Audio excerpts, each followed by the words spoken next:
Hi, I'm Jessica Skarzinski for Cure Magazine, your guide to every stage of the cancer experience. Here's a look at what's inside our 2020 winter issue. Despite what you may think, personal health information isn't truly private.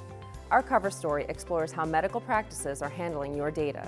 We provide full disclosure and strategies to help protect your privacy. Next, cancer and psychological concerns go hand in hand. But did you know that cancer itself can lead to the release of molecules that cause depressive symptoms before the disease is even discovered? We're shedding light on the dark days with the signs to watch for. And can a brisk walk each day keep cancer away? A study of more than 750,000 adults who had no cancer history and exercised a few hours a week had a lower risk of developing kidney cancer and 6 other malignancies. We share the rest of these findings within the pages of Cure. To read these stories and more, visit curetoday.com/publications and click on the latest Cure cover. Or ensure you don't miss a story when you subscribe to new issue alerts. Visit curetoday.com/email-profile for more information.